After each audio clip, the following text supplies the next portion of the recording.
d'Ivoire, c'est pas le Sénégal, c'est pas le Cap-Vert, c'est pas le Kenya, grosse destination touristique. C'est plus une destination d'affaires que touristique, à mon avis. Hein. Donc, la question que je me pose, c'est, mais si tous ces gens viennent en Côte d'Ivoire, comme moi je viens en Côte d'Ivoire, je suis Camerounais, mais que je considère comme ma maison, comme de chez moi, de la manière dont je suis accueilli ici, je suis intégré ici, je suis accepté ici, et de la manière dont j'interagis avec mes frères et sœurs ivoiriens, je me dis, mais si tous ces gens viennent dans ce pays, comment est-ce que nous les Africains, nous réfléchissons encore, nous perdons du temps, nous ne comprenons pas encore que ce pays, la Côte d'Ivoire, c'est notre chance. C'est notre... Nous, en tant qu'Africains, quand je dis Africains, c'est en tant qu'Africains noirs, en tant que Bantou, en tant qu'Africains noirs. Nous devons répondre à un appel qui n'a pas été donné solennellement, mais quand même, qui est donné de manière subtile, qui est donné subrepticement par les autorités de ce pays, qui est de dire, venez investir dans ce pays.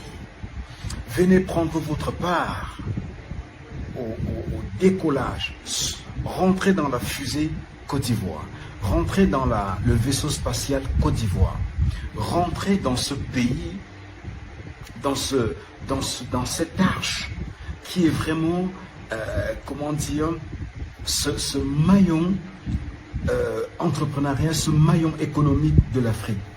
Si nous les Africains, nous n'avons pas compris ça, et que c'est d'autres qui ont compris, c'est qu'on a un problème.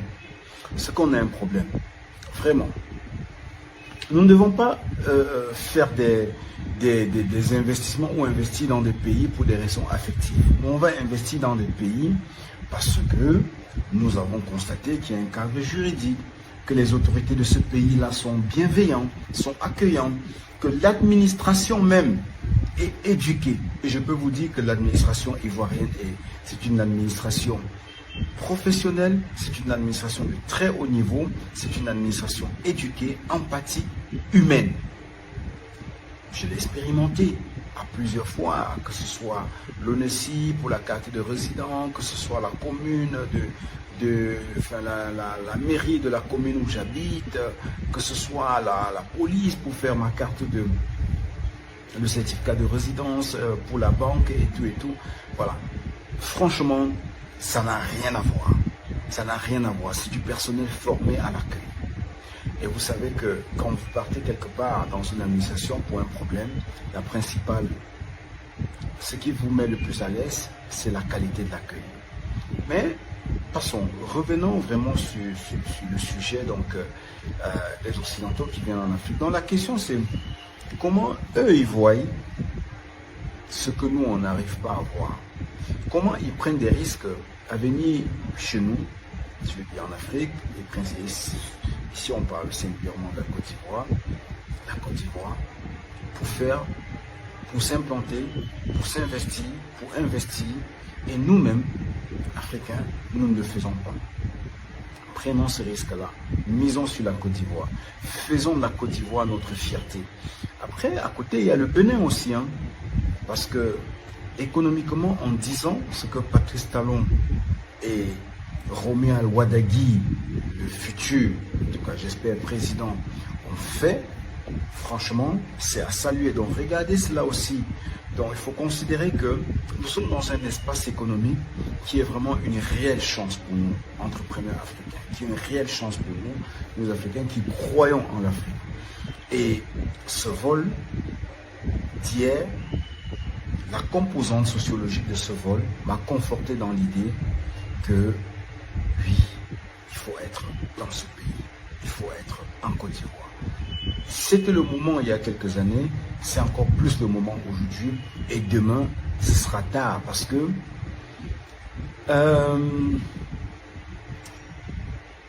ce pays, j'ai dit aux gens, je suis presque devenu un VRP de la Côte d'Ivoire, c'est-à-dire quelqu'un qui parle de ce pays chaque fois. À un moment donné, ça va être tard pour ceux qui n'ont pas compris et qui n'ont pas pris ce train en marche. Ça va être tard. Vous savez, j'ai lu, je vais vous donner peut-être 3 chiffres, 3 données. Dans le cadre du nouveau PND, le nouveau plan national de développement de la Côte d'Ivoire 2026-2030, il est prévu d'investir 208 milliards de dollars dans l'économie, d'injecter 208 milliards de dollars dans l'économie ivoirienne, c'est-à-dire de mobiliser, que ce soit via des partenaires multilatéraux, non multilatéraux je crois, via des partenaires, je ne sais pas moi, privés, via l'État même, de mobiliser 208 milliards de dollars à mettre dans l'économie ivoirienne. Ça représente 114 800 milliards de francs CFA. 114 800 milliards de francs CFA. Le précédent plan, 2020-2025, c'était autour de 60 000 milliards. Donc, on va dire moins de 100 milliards de dollars. Et on a vu les résultats. Imaginez le nouveau plan. Premier chiffre. Deuxième chiffre.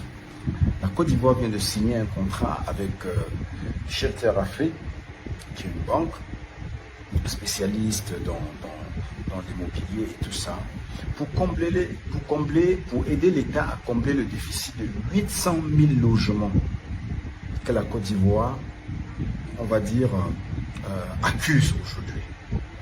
Et pour combler ce déficit-là, il est recommandé de construire 80 000 logements par an. Or, la Côte d'Ivoire n'arrive à construire via des partenaires privés ou publics, n'arrive à construire que 10 000 logements par an. Donc, il y a un gros déficit. Je vous donne ces 2 chiffres-là pour vous dire tout ce qu'il y a à faire dans ce pays, pour vous dire toutes les opportunités que ce pays représente. Prenez votre part à ce qui se passe ici. Et dans ce pays-ci, en Côte d'Ivoire, on ne cherche pas à savoir si tu es blanc, noir, camerounais, ivoirien ou algérien. On veut juste savoir ce que toi tu apportes. Quelle est ta plus-value? Qu'est-ce que toi tu apportes? Ce pays, c'est une chance, c'est une terre bénite. Et la population généreuse, accueillante, bon du cœur. Comme avait dit mon ami et frère Fabrice Saoignon, l'Ivoirien a un cœur qui ne suffit même pas dans sa poitrine. L'Ivoirien a un cœur qui ne suffit même pas dans sa poitrine. Mais il faut le respecter. Voilà. C'est ce que je voulais vous dire. C'est un témoignage que je voulais faire par rapport à ce que j'ai observé hier. Et tout au long du vol, ça m'a travaillé, ça m'a fait réfléchir. Je me suis dit, je vais partager cette réflexion avec vous. Et surtout, je vais vous mettre la vidéo, la courte vidéo de quelques secondes que j'ai prise dans le tunnel à l'aéroport de Voici. Sur ce,